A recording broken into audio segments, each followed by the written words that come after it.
지옥과 지옥의 불, 그리고 그에 관한 신비적인 고찰. 사랑하는 동료 여러분, 지옥이란 무엇인가? 라는 문제를 생각할 때 나는 그것을 사랑할 수 있는 능력을 상실한 데서 오는 괴로움이라고 해석한다. 시간으로도 공간으로도 헤아릴 수 없는 무한의 세계에서 일찍이 어떤 정신적 존재가 이 지상에 나타났을 때 그에게는 나는 존재한다, 그러므로 나는 사랑한다 라는 말을 자기 자신에게 할 수 있는 능력을 부여받았다.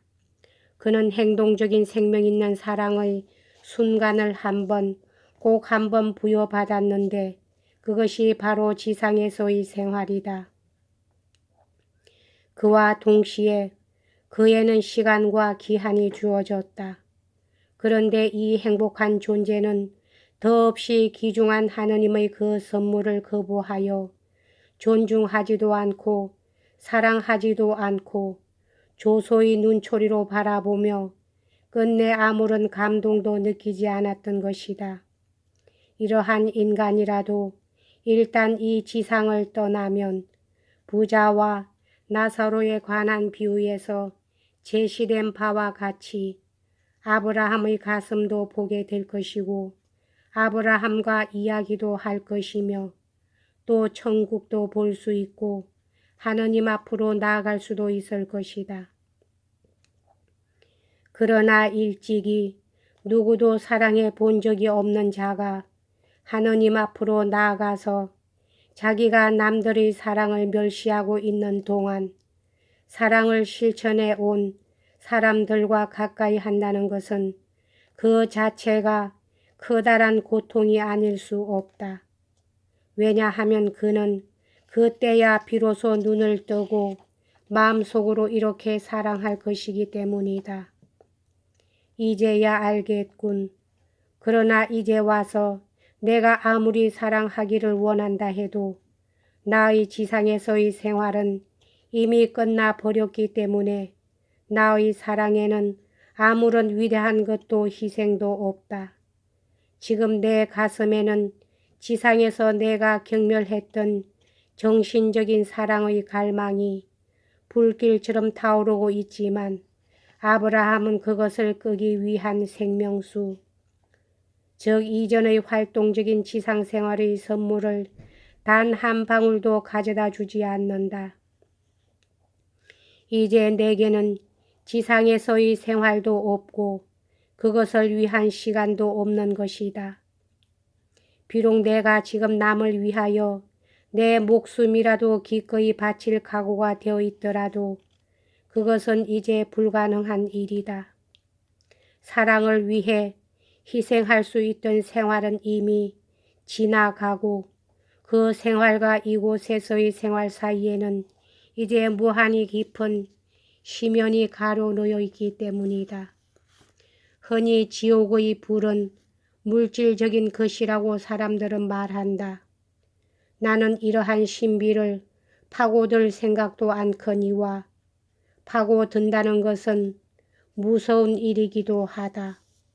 그러나 내 생각으로서는 가령 그것이 물질적인 불이라고 한다면 그곳에 떨어진 사람들은 오히려 기뻐할 것이다.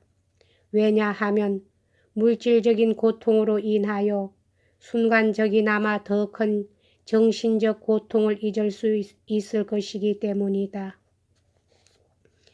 더구나 정신적인 고통이란 외부적인 것이 아니라 내면적인 것이기 때문에 그것을 제거한다는 것은 불가능한 일이다.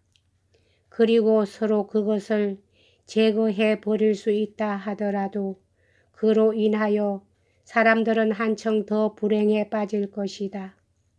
비록 천국에 있는 올바른 사람들이 그들의 고통을 보고 그들을 용서하고 무한한 사랑으로서 자기 곁으로 불러 올린다 해도 오히려 그로 인하여 그들의 고통은 한층 중대하게 된다.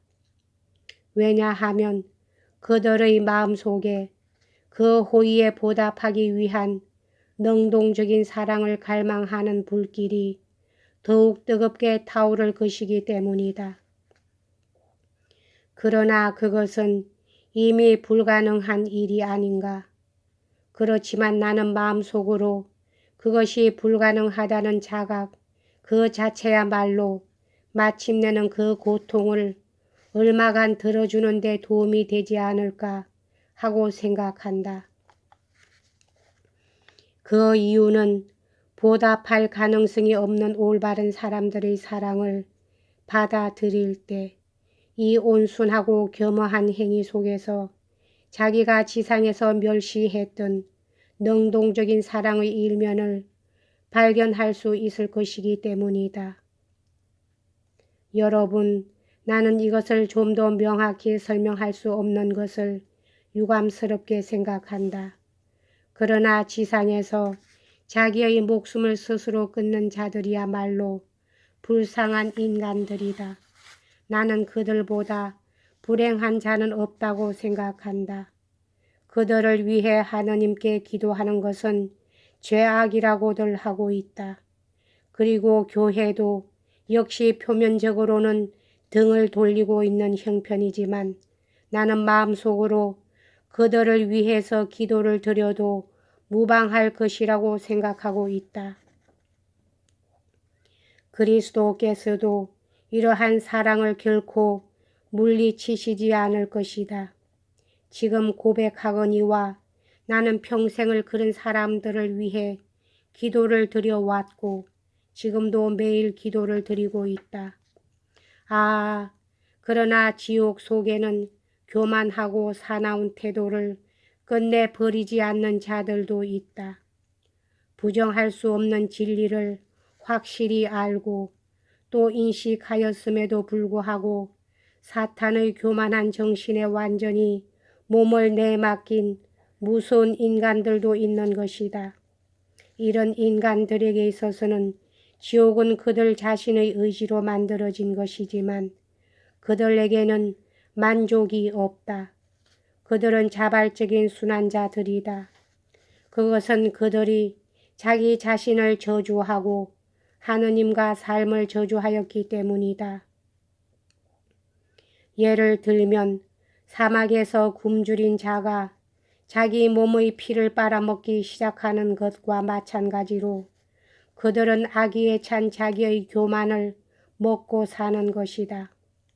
그러나 영원히 만족이라는 것을 모르는 그들은 용서를 거부하고 자기를 부르는 하느님을 저주한다. 그들은 정오에 넘친 눈으로 살아계신 하느님을 바라보며 생명의 신이 아주 없어지기를 바란다. 그리고 신이 자기 자신과 자기의 창조물을 아주 멸하기를 요구한다. 이리하여 그들은 영원히 자기 자신의 분노의 불길 속에서 불타며 죽음과 허물을 갈망할 것이다. 그러나 그들에게는 끝내 죽음조차 부여되지 않는 것이다. 알렉세이 뾰도로비치 까라마조프의 수기는 여기서 끝나 있다. 다시 되풀이하지만 이 수기는 불완전하고 단편적인 것이다. 이를테면 전기적 자료만 하더라도 장로의 청춘 시대의 초기에 관한 것뿐이다. 그의 설교나 의견 중에는 이전의 여러 다른 경우에 설파된 것들이 하나의 완전한 형식으로 묶여져 있는 것을 볼 수 있다. 장로가 임종 직전 몇 시간 동안에 한 말들은 정확히 구분되어 있지 않지만 알렉세이 뾰도로비치가 이전의 설교 가운데서 뽑아내어 이 수기에 함께 수록한 것과 비교 대조해 보면 그때의 담화의 정신과 성격을 이해할 수 있을 것이다.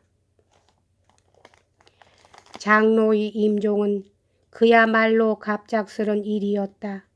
그날 밤 장로의 방에 모인 사람들은 그의 임종이 가까워졌다는 것을 잘 알고 있었으나 그래도 역시 그렇게까지 돌발적으로 찾아오리라곤 전혀 예기치 못하고 있었다. 아니, 그와는 반대로 앞에서도 말한 바와 같이 친구들은 그날 밤 장로가 퍽 원기에서 보이는 데다 말을 많이 하는 것을 보고 오래 지속되지는 못할 망정 그의 건강 상태가 눈에 띄게 좋아졌다고 믿었던 것이다. 후에 사람들이 이상하다는 얼굴로 전한 바에 의하면 임종하기 바로 5분 전까지도 그것을 전혀 예상할 수 없었다는 것이었다. 갑자기 장로는 격심한 가슴의 고통을 느끼는 듯이 얼굴이 창백해지며 두 손으로 심장을 눌렀다. 사람들은 모두 자리에서 일어나 그에게로 달려갔다. 그러나 그는 고통을 느끼면서도 여전히 한결같은 미소를 띄운 채 모두들을 바라보며 조용히 안락의자에서 미끄러지듯 내려와 무릎을 꿇었다. 그러고는 얼굴을 땅에 대고 엎드리더니 두 팔을 벌려 환희에 넘친 동작으로 방금 자기가 가르친 것처럼 대지에 입을 맞추고 기도를 드리면서 조용히 기꺼운 듯이 그 영혼을 하느님께 바쳤다. 장로가 죽었다는 소식은 곧 암자 내에 퍼졌고 수도원에까지 전해졌다. 고인과 가까운 사람들과 직책상 입회의 의무를 지닌 사람들은 옛 의식에 따라 유해를 관에 넣을 준비를 시작했고 나머지 수도사들은 모두 대성당에 모였다. 나중에 들은 말을 종합해보면 장로가 죽었다는 소식은 동이 트기 전에 읍내로 전해졌고 동이 틀 무렵에는 거의 온 읍내 사람들이 이 사건에 대해 이야기하고 있었던 것이다. 그리고 수많은 사람들이 거리에서 수도원으로 몰려들었다. 그러나 이 이야기는 다른 편으로 넘기기로 하고 지금은 다만 그로부터 하루도 지나기 전에 모든 사람에게 어떤 뜻밖의 일이 생겼다는 것만을 미리 말해 두겠다. 그 사건은 수도원과 읍내 사람들에게 준 인상으로 보아 어쩐지 기괴하고 불안감을 느끼게 하는 모호한 사건이어서 그 후 오랜 세월이 지난 오늘날까지도 많은 사람의 마음을 불안케 한 그날 하루의 일은 기억 속에 생생하게 남아있는 것이다. 여기까지 하겠습니다.